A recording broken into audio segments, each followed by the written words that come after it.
For this question, we're going to start with Assembly District 5 with Jim, and then go to District 57, 55, and then Senate District 19. Even though Common Core was established by Bipartisan Governors Commission, there seems to be a lot of controversy that has arisen. So please tell us what you feel about the Common Core for the state of Wisconsin, or do you have an alternative? Well, I appreciate the question. This is one that I think is probably one of the stranger issues that we've had to deal with in Madison over the last couple of years, because it doesn't seem to fall on partisan lines at all. We've got people on the left and people on the right that both oppose it, people on the left and people on the right that both support it. So it's one of those just kind of strange issues. As far as the totality of the Common Core, I've watched as my wife has worked through this over the last couple of years, trying to implement these changes. A couple of years ago, she was saying how that she felt like a brand new teacher with all the different changes coming in with the Common Core. I think there's a lot of very good ideas that are contained within the Common Core. One of the things when this subject originally arose that I looked at was the original standards we had in place from 1998 to 2010. This is one of my major concerns, is that for 12 years we had standards in place that now people widely agree were not very good. I mean, people on both sides of this issue think that the standards we had in place were not very good. So one of the things I did was meet with my administrators, talk to them about this issue. While they widely support Common Core, they also believe that it should be reviewed and revised on a regular basis. That's something I support. I would support a team of educational experts from Wisconsin to sit down and review and revise these on a regular basis, so we ensure that we don't end up 12 years down the road with standards that we agree are very good. And Jeff? Yeah, I support Common Core. Actually, I was a representative for the Wisconsin School Board Association on the Professional Standards Committee for the Department of Instruction when a lot of the Common Core stuff was coming out. And it is a bipartisan supported legislation that was put together to make sure that students across this country, and even within the state, were at least learning things at the same level at the same time, because we have such a mobile society. The standards were set intentionally high, rigorous, and critical thinking is a key component to the core standards. Our children need that if they want to continue to keep up with the other nations. This is a global economy we're in. So we need to do what we can to keep those standards high, the curriculum rigorous, and critical thinking. Most jobs, kids in the 5th grade right now, the jobs they're going to do when they get older don't exist. So they need those critical thinking skills to be able to adapt and to do those jobs as they move forward. We all know technology is moving at a great speed, so our kids need those kind of skills to keep up. And Amanda? Well, I do support Common Core. I think it's really important that we do have good, rigorous standards so that our kids can be competitive in a global economy. I recently actually had a chance to sit down and look at some of the Common Core standards, and I think they're really good compared to some of the old standards that really didn't even start a standard until 4th grade. Having standards all the way along is really a good thing. It had support from a broad variety of groups, from business leaders, military actually even supports it, because as our men and women who are serving us are moving around with their families, it's important that their children are getting the same level of education no matter where they are. So I do support it. I think it's a good thing. Of course, I think it's always important to have an open door as a legislator, so if things do come up, if we need to revise things, that we are available to hear how things are really working, and if we need to improve on them, what we can do.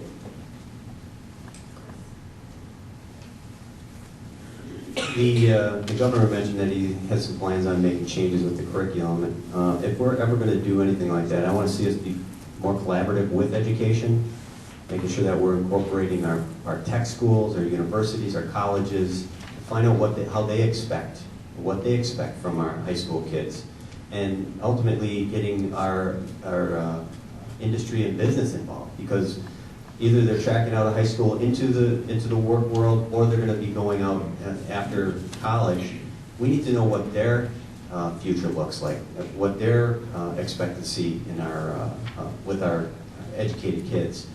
I had a chance to sit down with both Menasha and Appleton superintendents, and I got, especially with Menasha superintendent, go over some of the Common Core. Testing is an issue. Our teacher testing is an issue. Math testing and the new Aspire testing. We need to make sure that if we're going to move forward with some of this testing, that that the schools need to get responses back quicker, so they can make adjustments in the classroom. Because one thing that they're not getting is quick response back from the state. So it's months and months and months after the testing before they even find out how their kids are tracking in class. So we need to make sure that we're making adjustments from that standpoint as well. But overall, we need to have an educated workforce. Our kids need to be educated, and it's for the economic success of this state. Thanks. As was mentioned at the beginning, it wasn't that long ago that Common Core was a bipartisan issue. Common Core came about because our country started to realize that our students were falling behind other nations and internationally. Common Core was designed by business leaders, legislators, and academia to make sure that we had a common guideline to make sure that students in one part of the country were receiving the same type of education and the same kind of outcomes in other parts of the country, and compared with international students as well. The people who are complaining about Common Core, they just want to get rid of it. They don't say what they want to replace it with, which always makes me a little suspect.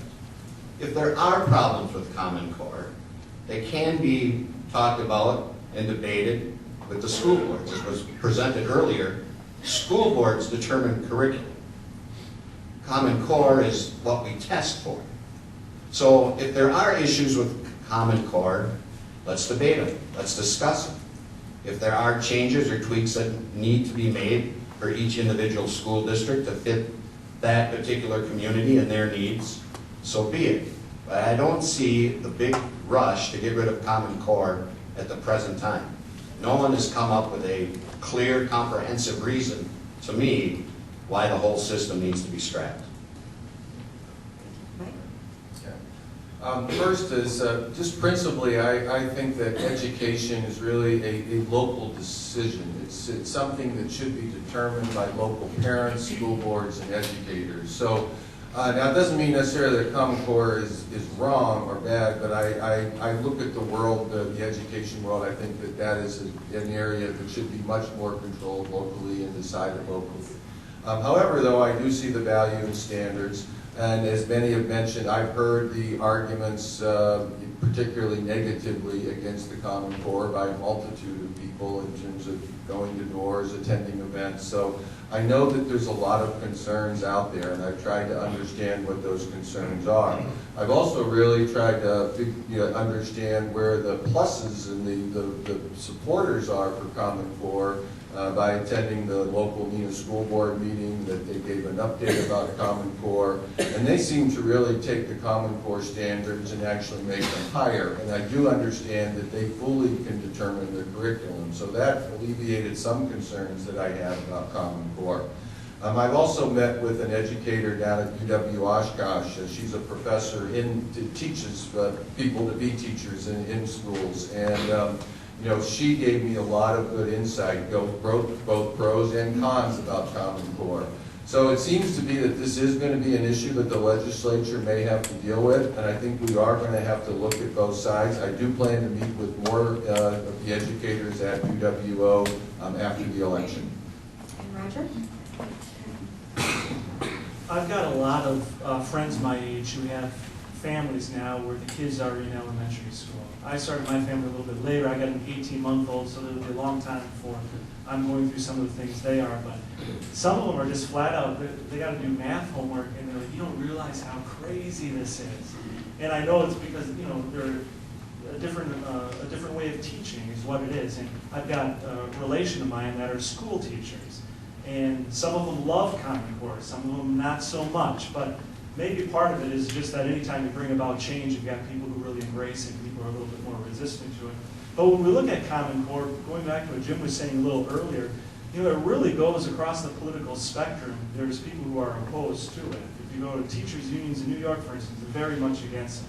We all know in Louisiana, Governor Bobby Jindal unilaterally took his state away from it. So, you know, Republican, Democrat, you've got that opposition to it. I read an article in the Wall Street Journal by a mathematics professor at the University of California, Berkeley, and she was just making a comment, just talking with some of the authors who wrote the mathematics portion. One of them said to her that it really doesn't do much to improve children or students for college. Well, I think that if we're going to have standards, they should do just that. So I don't think it's too much to ask, given that across the political spectrum, there seems to be some apprehension to it, just to bring all concerned parties together and just reassess where we're at with Common Core. Common Core standards are basically a process by which we can measure the achievement of a student from grade to grade. They set the baseline for what a student should achieve in each grade level before they go to the next one. They help us to make sure that every student coming from any state, from any other city, any other town, or even just across the city limits is at the same level as best as possible.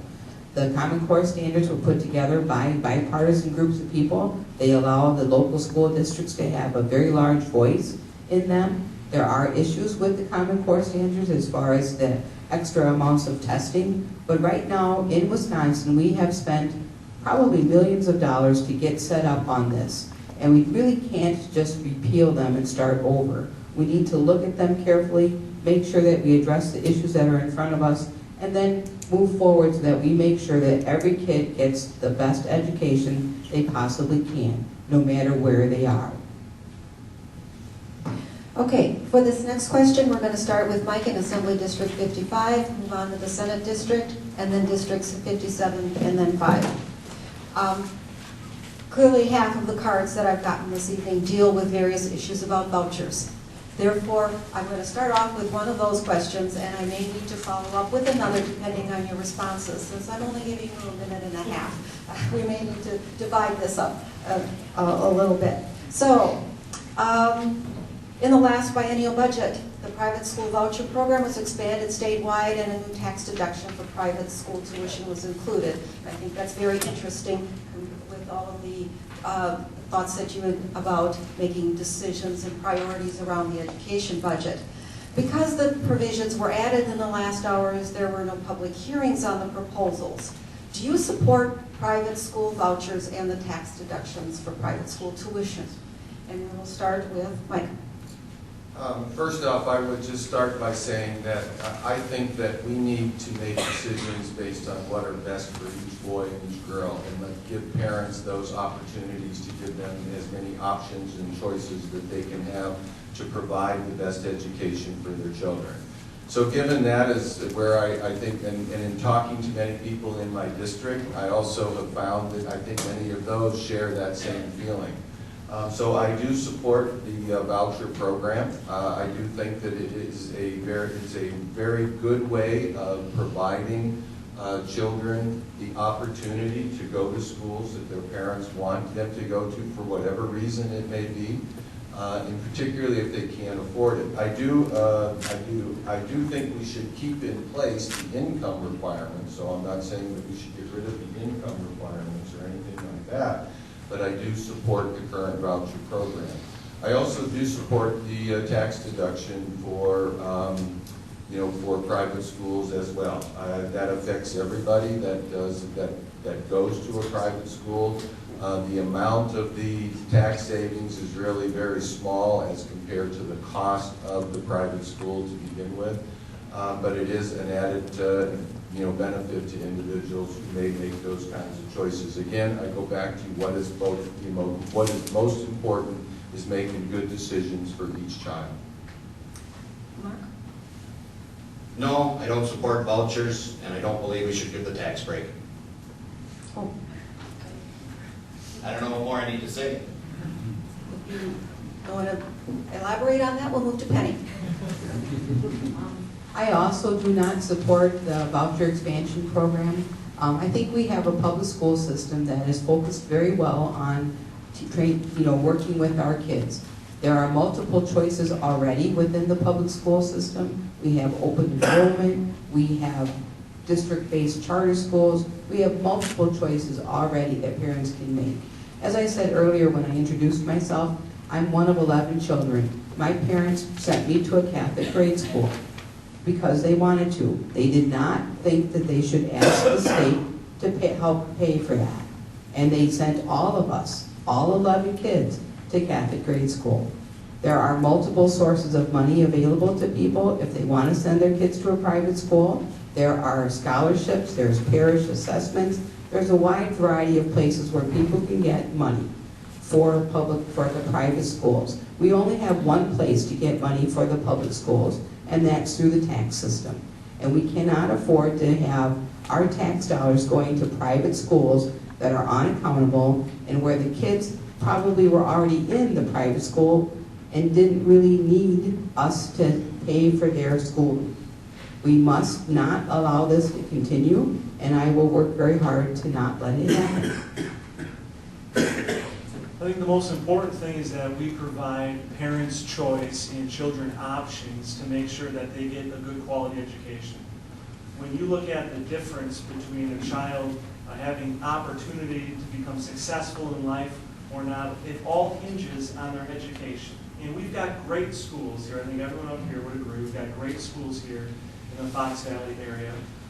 But that's not the case everywhere in the state. I was knocking on doors in North Appleton, and a gentleman, he was wearing a Xavier High School hat. So I said, "Oh, you're sending your kids to Xavier High School?" He said, "Yes, I am." So I came from Racine. When I was down there, I had no choice. I didn't. I had to send them to a private school. So up here, I could send, we're putting them there, but they'd be great at any of the Appleton high schools. So it's about giving those kids in a failing school district right now that opportunity, that ticket out to get a good quality education right now. That being said, I think it's important that we limit it to the failing schools. I think it's important that we have those income requirements on there.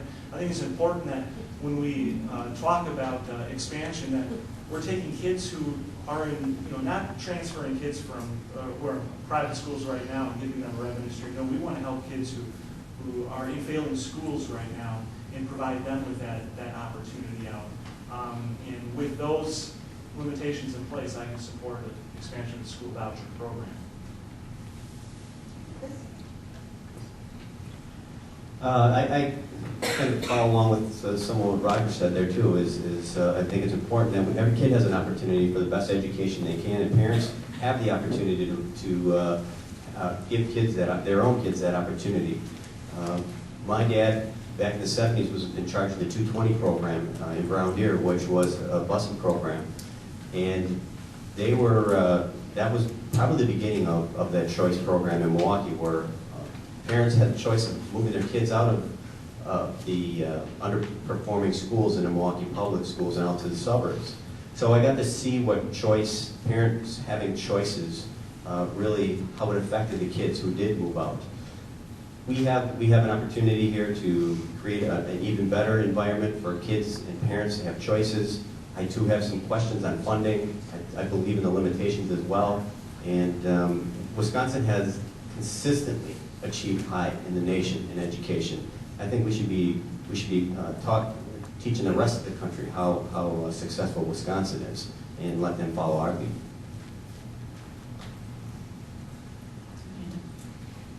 While I do not support the expansion of the voucher program as we have done it, it is not responsible to me to take money away from our already underfunded public schools, schools we've already cut drastically, and put that money into unaccountable voucher schools. It just doesn't make sense to me that we would do that. It's really important that we look at the fact that our Post-Crescent actually printed an article recently talking about how $139 million that went to voucher schools, now those schools are gone. Some of them were less than 5 years. Again, it just shows me it's not a really responsible way to make sure our kids are getting the best education that they can. And as far as the tax deduction, the majority of students that receive the voucher were already at those private schools, so their parents were already paying for them. So when we're facing a huge structural deficit in our upcoming budget, again, I don't think it's the most responsible choice to make. You know, one of the things we all talked about tonight is if we could find money, where can we find money? Here's one of the places we can find money. We can stop funding the voucher program, and we can stop the tax credits. That's a loss. The tax credits are a loss of $30 million or more dollars a year. That money could go back into the public school system. Same thing with the voucher program. We talked about, well, parents need choices because their kids are in failing schools. What about if we work with the failing schools so that all of the kids in that school can succeed? Thank you. If we want to take some of that money and give them incentives to do better, for those schools to improve. I know the Department of Public Instruction is now starting to work with some of those school districts. That's what we need. We need to be helping those schools. We all have a stake in how well the students in Milwaukee do. It affects all of us.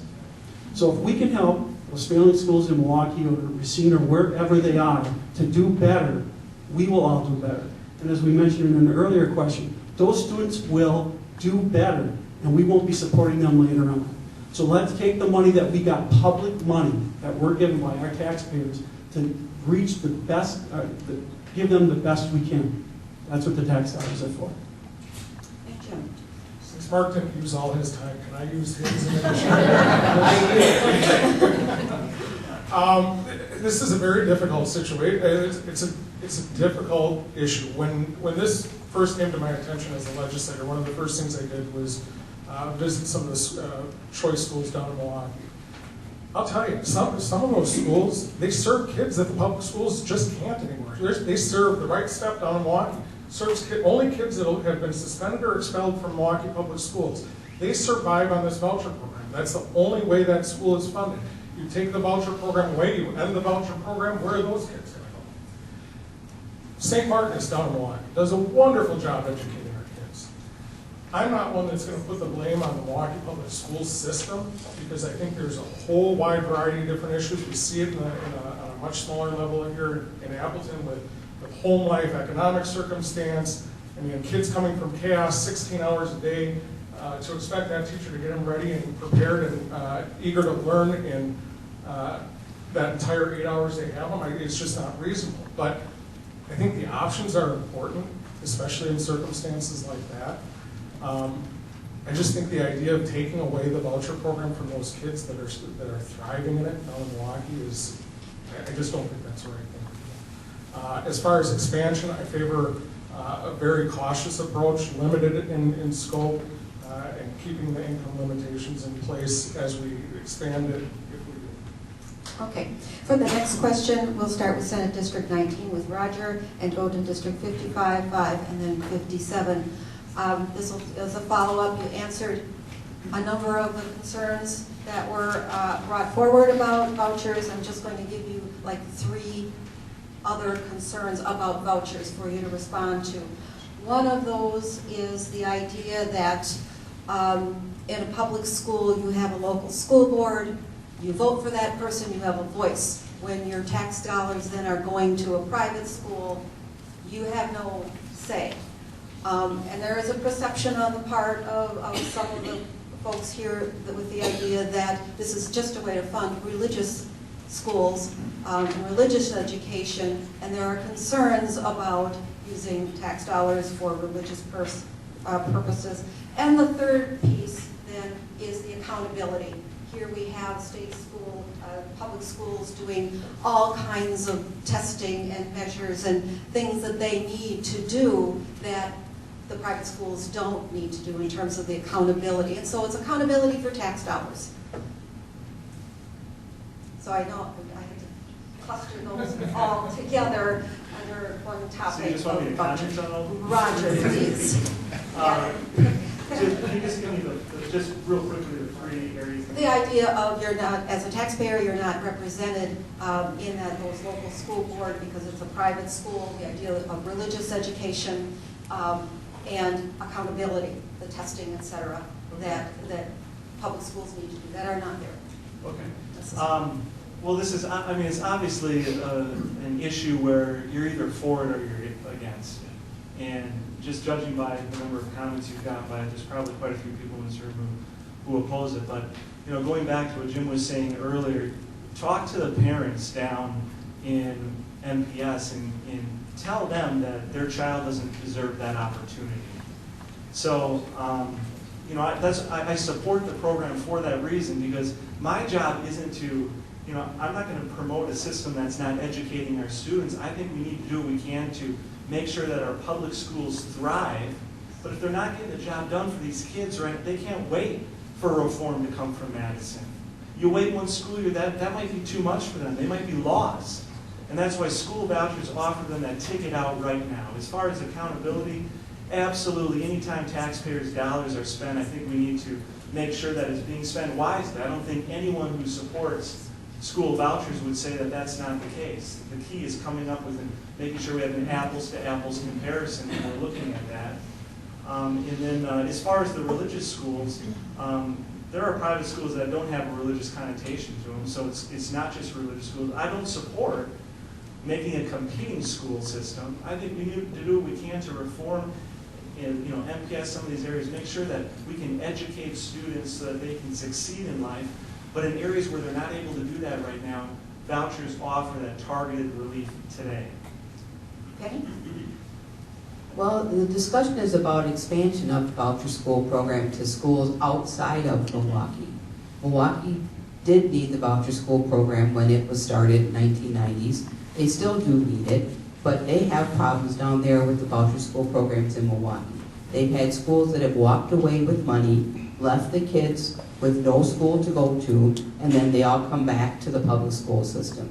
They have kids that have not gotten their special education requirements. Their IEP has not been followed, and then they come back to the public education system.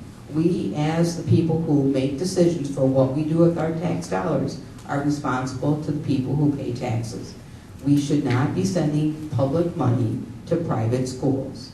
We should be keeping the public money in the public schools, and we should be making sure that every public school is able to serve the kids that are in that school.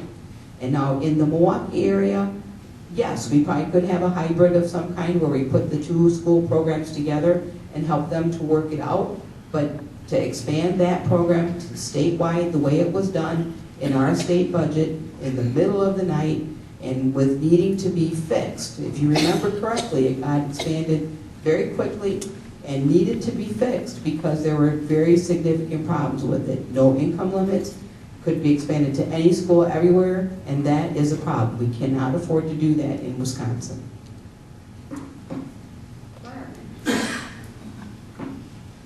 Well, I think that the question all boils down to accountability. If a voucher school is going to take public money, they should be held to the same standards as any other public school. That's the trouble or the danger with voucher schools. They take the money and don't have to be held accountable to the same standards and same rigors. And that's why we have school boards for our public schools, so that parents and the community has a way to have their input and their say heard on how and what is taught in those schools. As I said earlier, school boards determine curriculum. When you don't have a school board in place, there's no way to have any feedback to determine what the curriculum is and how that is presented to the students. And to me, it doesn't really matter if it's a religious or a non-religious school. If you're a private school and you're going to accept the public money, the tax money, you should be held to the same standards, plain and simple. We shouldn't have two parallel school systems in Wisconsin, and one that has to follow all the rules, and one that can make up their own. That just doesn't make sense.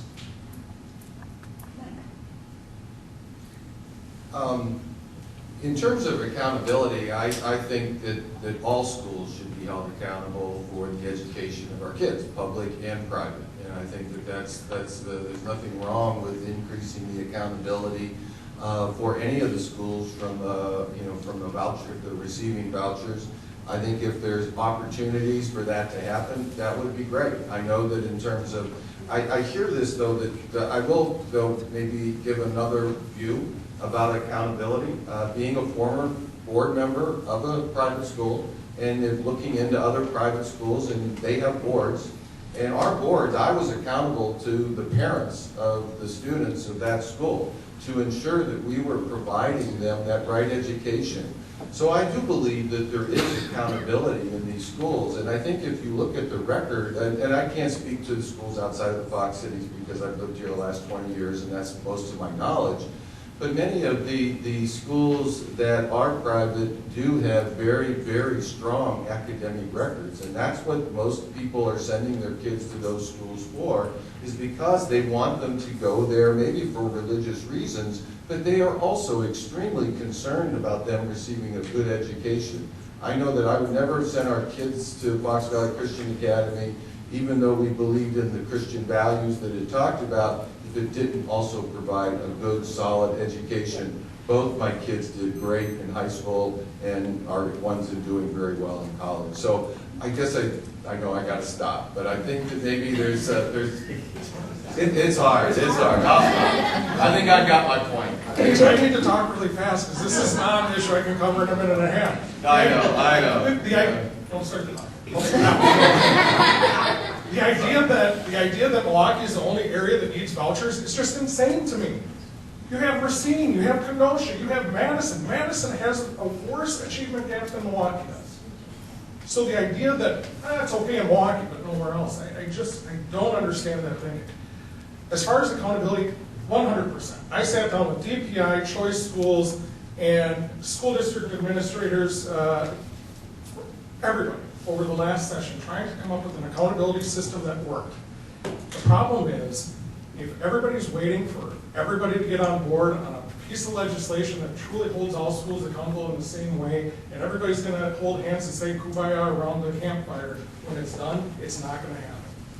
Everybody's going to have to give a little bit. Nobody's going to walk away from the table completely happy, but I think it's critical if you're going to have a voucher program that you have to have it accountability as apples to apples as you can possibly get between public and private schools so that the public can have confidence in what's going on. But the idea that if Milwaukee is the only place that there's a problem, it's just not true, folks. It's just not true. And Jim? Yeah, I would agree that we've talked about Milwaukee mainly, and you know, as I mentioned earlier, Kenosha and Racine have issues too. There's issues all across the state with failing schools. It's in our rural schools, it's wherever. We need to help those schools. So again, taking money and putting it into a voucher system, I don't think helps. That's a good place to look at money. And also the point of local control. When I was on the school board, yes, I had to sit down across this close to people and talk about why their child wasn't getting what they needed or what they wanted to have that. But we had to go back and we had to try to find solutions for that. So I can understand why people are concerned about having that intimacy with their board. Accountability, there's going to be big winners and big losers. It's going to be hard to happen. That's why I'm not really all that excited about looking at accountability for voucher schools. I don't think we should have voucher schools. So the accountability part there isn't an issue for me. The religious, we all know, our forefathers had separation of church and state. That is a big issue for a lot of people. Some people are Catholic, some people are Lutheran, some people are whatever. They don't want to see that mix, and they don't want their tax dollars, their public tax dollars, to support those. They want to support their public schools. We talk about how this voucher system is saving people. Why? Those kids aren't testing any better than their counterparts in the public schools. So the voucher system isn't all working the way it's sometimes professed to be. It's a failed program. We need to stop it. Well, as I said before, the lack of representation and accountability is one of the reasons why I don't support the voucher expansion. I think it's a big issue, a reason why we shouldn't move forward anymore with it. So we do have it, absolutely support accountability, but I would think that we should not expand the voucher program and take back what we've done so that it isn't even an issue. And Chris? I think I follow a lot. I mean, when you're the last person to speak, everybody said everything you want to say. So I don't know why it is that 57. We always get to speak last, it seems like. But a lot of what Jim said, I agree with. That if we can have a hybrid of this, I think it can be very successful. I think states are a great place to innovate with education funding. We have control. We have the best control we can. federal government dictates a lot of what happens in schools. And I think if we can take more control here in the States and give every kid the best opportunity they can have, make our voucher schools and our choice schools accountable. St. Martin's School down in Milwaukee is a classic example of a successful voucher school. It has a waiting list. It's predominantly minority kids. And we don't hear enough about it. The program is designed to give parents a choice. We can do that. We can make these choice schools accountable. I have questions on the funding aspect of it. I always have. And I think that's the biggest question I would have moving forward then for the vouchers. Okay, our time has run out. I would like to do a summary round. One more, if you could just please, as quickly as possible, identify 2 things that in the Fox cities, taxpayers, parents, and employers have enjoyed the public schools that outperform state averages year after year. If elected, what policies will you champion to ensure that our tradition of excellent schools continues for the next generation? The top 2 items. Quickly. And you know who gets to start? I can't listen to that. Okay. I can go through that again. We're going to start with District 5, then 57, 55, and 19. And it is in the Fox cities. Taxpayers, parents, employers have enjoyed the public schools that outperform state averages year after year. If elected, what policies will you champion to ensure that our tradition of excellent schools continues for the next generation? And yes, you probably have a list of 10 things that you will do, but just limit to the top 2. Jeff. Again, I think the thing you have to champion is adequate funding for our public school system. I think we have to, again, champion the core requirements, especially that critical thinking aspect of it, which I think is so important for our students moving forward.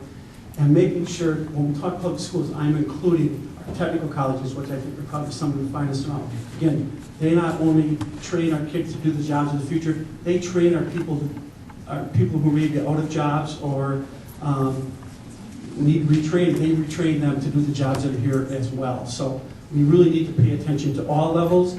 And I think that's one of the things our school systems need to do is recognize that their children aren't all going on to college. Some of them are going to go to technical schools. That's where the majority of jobs are, is in the technical fields. So we need to recognize that and have a flexible system that can move and respond to the needs of our employers and our students. Jim.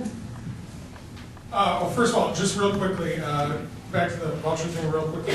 Throwing more money at the problem in the cities of Milwaukee, Racine, Kenosha hasn't worked over the course of the years. Those schools have had problems for generations. But to the question, I think the biggest thing that the state can do is stay out of the local school districts as much as we possibly can. Allow the districts to be creative, be innovative, allow the educators to do their job, allow the administrators to do their job.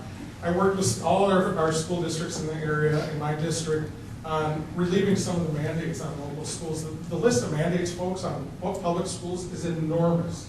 I'm talking 30 pages, single-spaced, of mandate after mandate that adds to the burden of public schools. Now, I'm not saying there shouldn't be any mandates, but there's ways that we can assist the public schools in relieving some of those mandates, allowing them to be more creative and innovative, and then replicate the best schools as much as we possibly can. Chris. Well, I'll keep mine even shorter. I think easily responsible funding for our public education system. Our technical college is very, very important right now. This is a place where we can adjust curriculum there. We can make it nimble. We can have adjust to the workforce much quicker. So these are the 2 issues that I see as our public education. Well, funding is the #1 thing, making sure that our schools have the resources they need to serve our students the best way possible, but also working with employers and our technical colleges and four-year colleges to bring them together to make sure we're really helping students all the way through to identify what the best options are for them so that they are getting the skills that they need for good living wage jobs and that they are connected with the best options for them after they graduate high school to get the best jobs that will help support their families. Mike?